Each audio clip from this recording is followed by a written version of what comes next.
Hello, my dear Holy Home sisters. Just a quick message. There were a lot of questions that came in describing the stress that so many of you feel when it comes time to prepare for the mikvah. The concept that we call chafifa, meaning when you check everything that you have nothing, no obstacle blocking between your skin and the water. And sometimes women get super stressed about this, and it's understandable because the halachos of preparations for the mikvah are super demanding, and it could really get out of hand a little bit. And this could create so much stress and so much unnecessary. I know women who told me that literally they cut their fingernails so low that there's blood coming out because I don't know, is it low enough, is it short enough?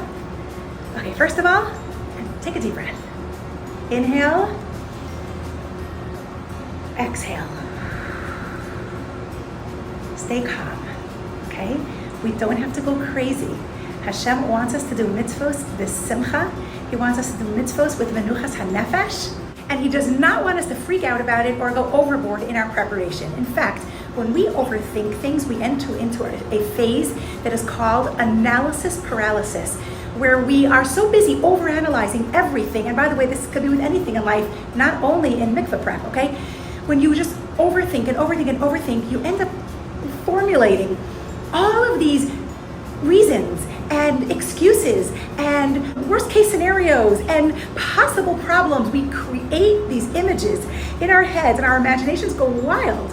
And we create situations that actually aren't real and that probably won't happen, but we get into this anxiety-provoked mental state where we are so busy overthinking and overanalyze that it is called this analysis paralysis, where we end up being paralyzed from movement and from proactivity because we are so stuck in the what if.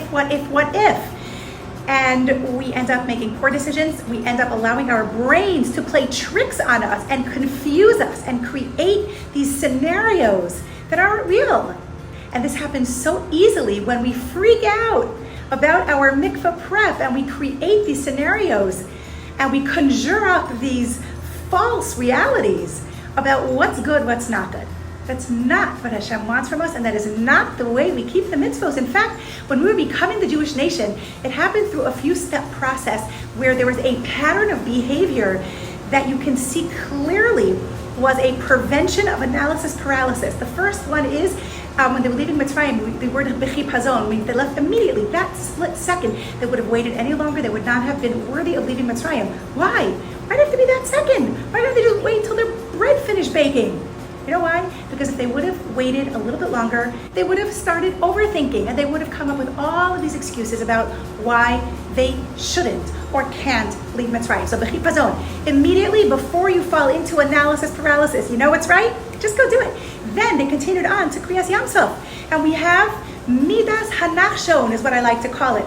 The Midah of, you know it's right, so just do it. Nike was onto something. Just do it. If we stop and we think and we contemplate, but maybe this and maybe that, and but this is wrong and this is right, and but I can't and but I don't, and but wait, you know it's right, so just do it. Jump right in. And then we have the famous, what turned us into a nation, Na'aseh v'nishma. It wasn't nishma, think about it, analyze, maybe, but what if? No, Na'aseh. Yes, we're going to do it because we know it's right. And then v'nishma, then we'll understand it a little more. But first you just jump in and you do it. Otherwise, we fall into this delicate psychological and emotional situation of analysis paralysis. And let's tie it into this week's parsha quickly. Shoftim, we are told to appoint Shoftim and Shotrim, which are judges and enforcers of those judgments upon ourselves. So what does this mean? Obviously it's referring to Klal Yisrael with a Beis Din. We need judges that tell us what's right and wrong, and then we need Shotrim that are there to enforce that we make the right decisions, right? But actually, if you read the parsha well, after it says that we need to appoint Shoftim and Shotrim, it says Titen Lacha, which is in the singular form. You should appoint for yourself, you, singular, because it's referring to you and to me and to all of us individuals, that we have to appoint Shoftim and Shotrim to us. So what does that mean? Shoftim is the judgment. We have to analyze and evaluate what is right, what is wrong. What does the Torah want from me? What's the mitzvah here, right? What is it that I'm supposed to be doing? And then we need step 2, which are the shotrim. We need to create a strategy that will enforce that we are keeping that mitzvah properly. Not too much, not too little. So that means I need to figure out what is the mitzvah. I have to educate myself to learn and understand what is required of me in this mitzvah. And then I need to come up with a strategy, a concrete plan of action that is going to help me and enforce this mitzvah so that I keep it properly. I don't go overboard. I don't do too much. I don't make myself crazy because that's not keeping the mitzvah the way it's supposed to be kept. I don't go into analysis paralysis. And of course that I don't dilute the mitzvah. It is here to make sure that I structure myself in a way that I keep the mitzvah properly. So that is something that you can consider.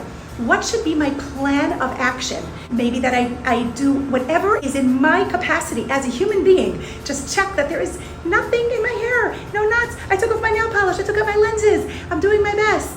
And then I jump right in. I just go and I do the mitzvah, the simcha, the leiv shalem with menuchas hanefesh, and I go and I keep Hashem's Torah. I don't have to second guess myself. I don't have to overanalyze or overthink.